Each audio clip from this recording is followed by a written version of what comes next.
Guerrilla warfare has long been a formidable tactic in the history of military conflicts, especially when a weaker force faces an overwhelming enemy. In the ongoing war between Ukraine and Russia, Ukrainian partisans have increasingly turned to this form of warfare to inflict significant damage on Russian forces, disrupt supply lines, and weaken morale. This video will dive into the history, strategy, and impact of these guerrilla operations on the broader conflict. Guerrilla warfare is a form of irregular warfare in which small groups of combatants use military tactics including ambushes, sabotage, raids, petty warfare, and hit-and-run strategies to fight a larger, more traditional military.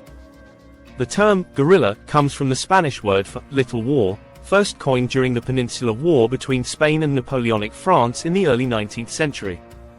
In Ukraine, guerrilla tactics have been an essential part of the country's defense strategy since Russia's invasion in 2022.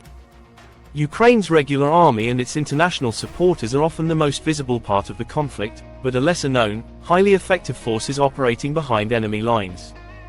These are the Ukrainian partisans, civilians, former military personnel, and volunteers who are harassing Russian forces, gathering intelligence, and sabotaging key infrastructure.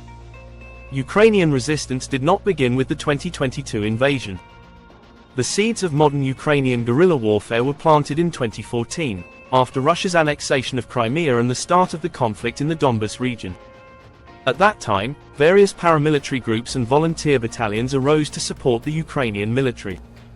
Some of these groups evolved into today's partisan units, while others have been newly formed in response to the ongoing Russian occupation of parts of Ukraine. When Russia launched its full-scale invasion in February 2022, Ukrainian citizens quickly organized to resist, not just through conventional fighting but also by using unconventional methods.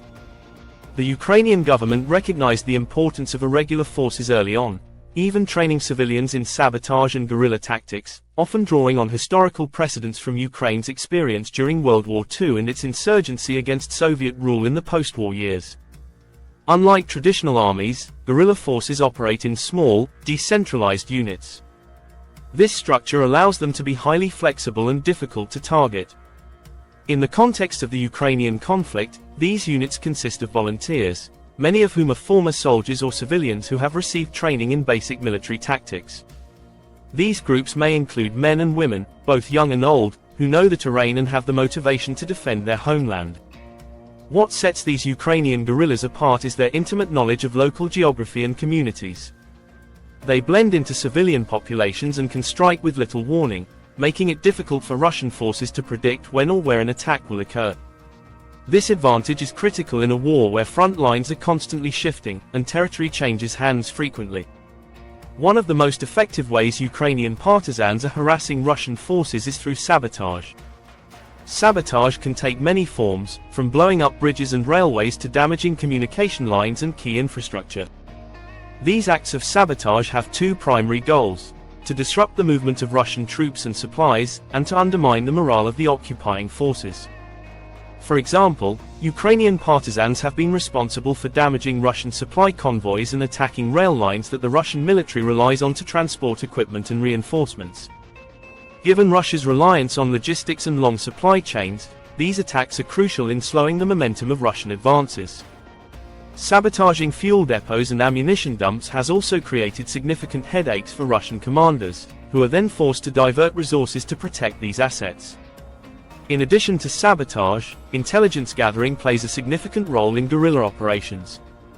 Ukrainian partisans have been instrumental in providing real-time intelligence to the Ukrainian military, allowing precision strikes on Russian targets.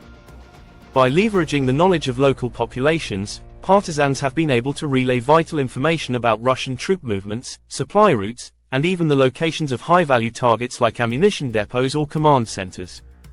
Many Ukrainian guerrillas use civilian communication networks, such as encrypted messaging apps, to coordinate with the regular Ukrainian forces or report their findings.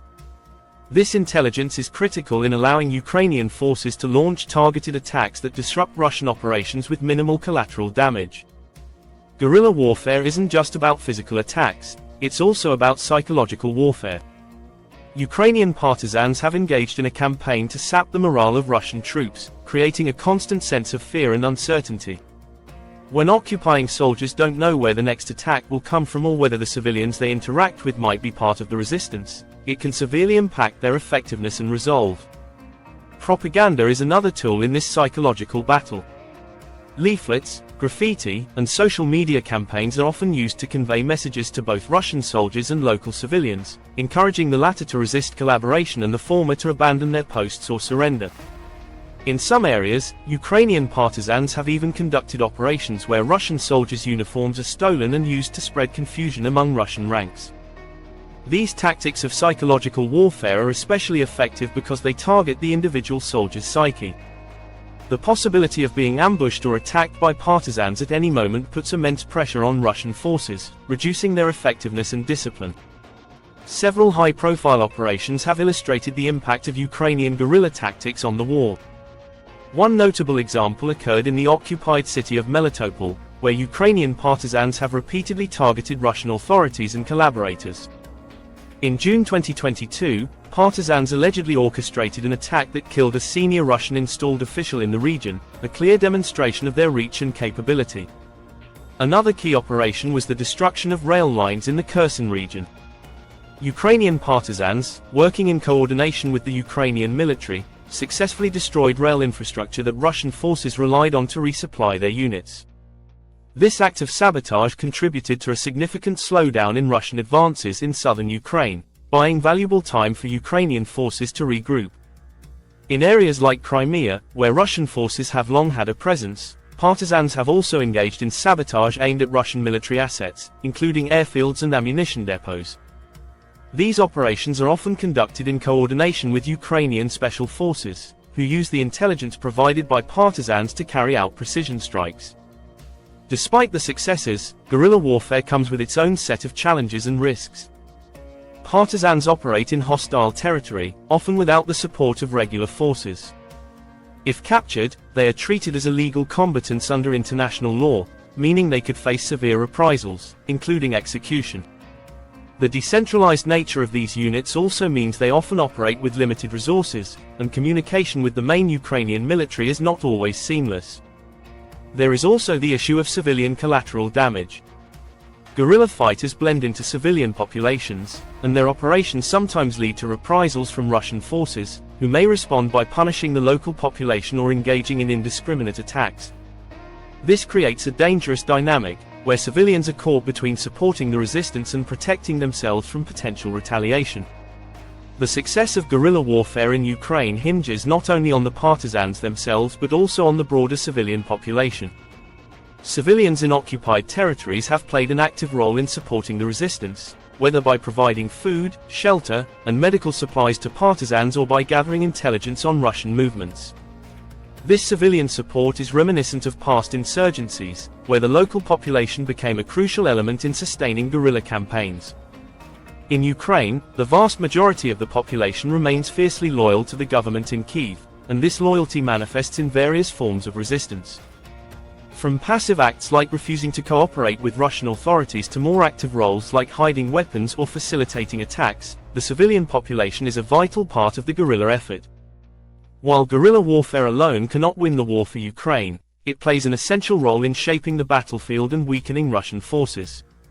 These irregular tactics force Russia to divert resources to counter-insurgency efforts, which in turn reduces the number of troops available for front-line operations. Every attack, every act of sabotage chips away at Russian morale and logistics, creating a more favorable environment for Ukraine's conventional forces. Moreover, these guerrilla efforts serve a symbolic purpose. They demonstrate that the Ukrainian spirit of resistance is alive and well, even in areas under Russian occupation. This not only boosts the morale of Ukrainians but also sends a message to the international community that Ukraine is far from defeated. Ukraine's guerrilla operations have also benefited from international support, particularly in the form of training and supplies. Western countries have provided Ukraine with modern communication tools, explosives, and other equipment that can be used in guerrilla warfare. In addition, some Ukrainian partisans have received training in irregular warfare from foreign military advisors, enhancing their effectiveness in the field. Intelligence sharing between Ukraine and its Western allies has also been crucial. Real-time satellite imagery and electronic intercepts have allowed Ukrainian partisans to plan more effective attacks and avoid detection. This international support has significantly bolstered the guerrilla campaign, ensuring that it remains a thorn in Russia's side. As the war in Ukraine continues, guerrilla warfare will likely remain a key component of the country's strategy to resist Russian occupation. While the conflict's outcome will ultimately be determined by conventional military forces, the role of partisans cannot be underestimated. By harassing Russian troops, disrupting supply lines, and gathering critical intelligence, Ukrainian guerrillas are shaping the course of the war in profound ways. As long as Russian forces occupy Ukrainian territory, the guerrilla resistance will continue. Their ability to adapt, remain flexible, and harness the support of the local population will be vital in keeping up pressure on Russian forces and preventing the consolidation of their occupation.